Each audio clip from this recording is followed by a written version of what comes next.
everyone, welcome back to the Love and Dating podcast. I'm your host, your dost Niyuti Srivastav, and today we are diving into one of the most painful and universal experiences in the world of dating, that is rejection. If you have been in the dating game for even a little while, you have probably encountered rejection. Whether it is the sting of someone not texting back, or a more painful experience of someone you genuinely liked telling you they don't feel the same way, it can really hurt.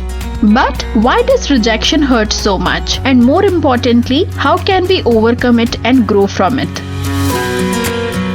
If you're a single man, navigating this emotional maze of rejection can feel like an uphill battle. But here is the good news. You don't have to stay stuck in that pain. Today, we are going to unpack why rejection hurts so badly and most importantly, how can you fix it? Let's start by addressing the elephant in the room. Why does rejection hurt so much? First, let's talk about human nature. As much as we like to think we are these tough, independent individuals who don't care what others think, the truth is that deep down, we all have an innate need to feel accepted and validated. This goes back to our evolutionary biology. We, as humans, are wired for connection. In fact, our survival used to depend on being a part of a group or tribe. If you didn't belong, you were isolated. And that isolation meant danger. So, rejection is, in a way, triggering something deeply ingrained in us. Fear of being left behind, fear of not being good enough, fear of not measuring up.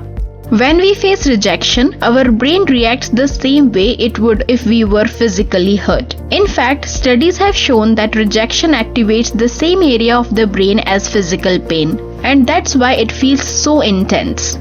But here is where it gets interesting.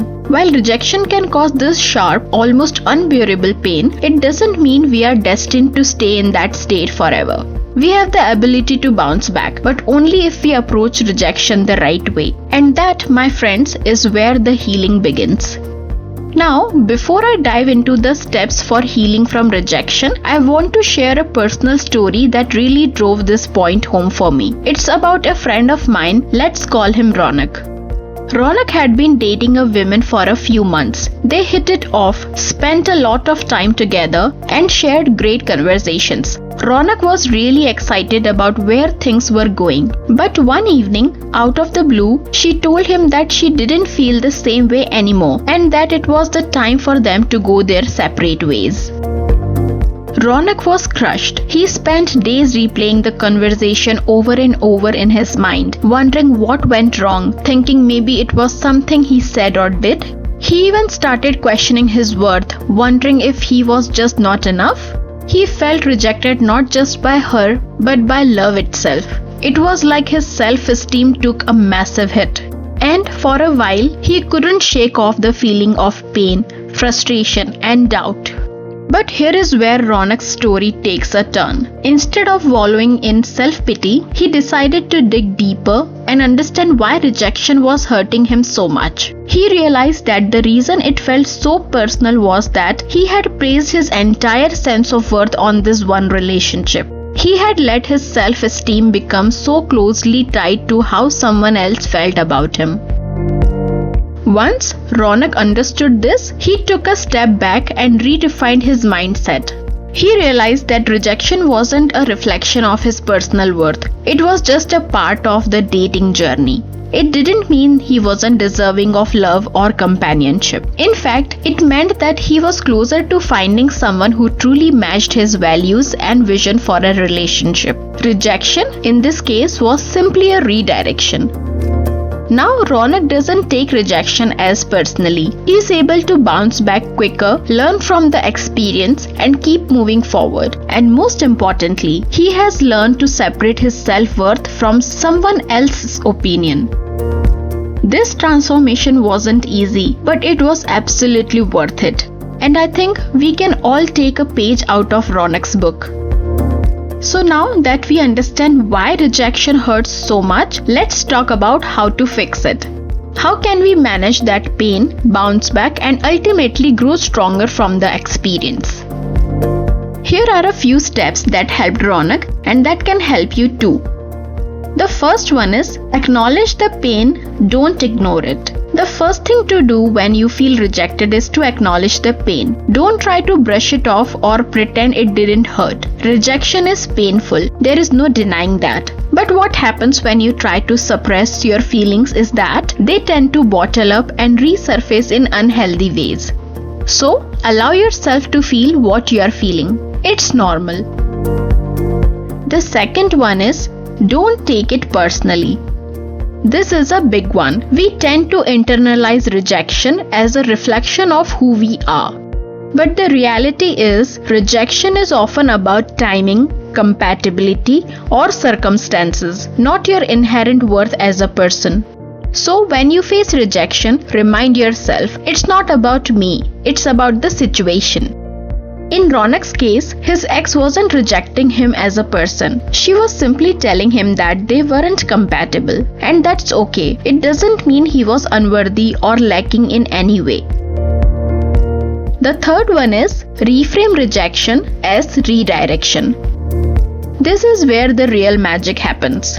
When you face rejection, instead of viewing it as a dead end, see it as redirection. Rejection clears the path for something better. It's not a failure. It's just the universe pointing you in the right direction. In Ronak's case, he found someone who was much more aligned with his values and vision of a relationship shortly after. Every time you face rejection, remember, it's not the end of the road. It's a stepping stone that brings you closer to the right person. The fourth one is use the experience to learn and improve. Rejection isn't just a painful event, it's an opportunity for growth. Take time to reflect on the experience. Ask yourself, what did I learn from this? Maybe there are communication habits you can improve, or perhaps you realize you need to be more clear about what you want in a relationship. By using rejection as a tool for personal growth, you not only heal, but you become a better version of yourself in the process. The fifth one is keep moving forward. The most important step in overcoming rejection is to keep moving forward.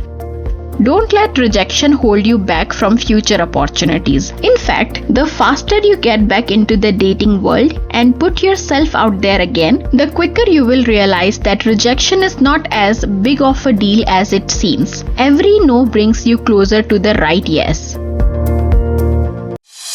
Now that we have talked about how to handle rejection, let me leave you with the final thought. Dating isn't about perfection, it's about growth.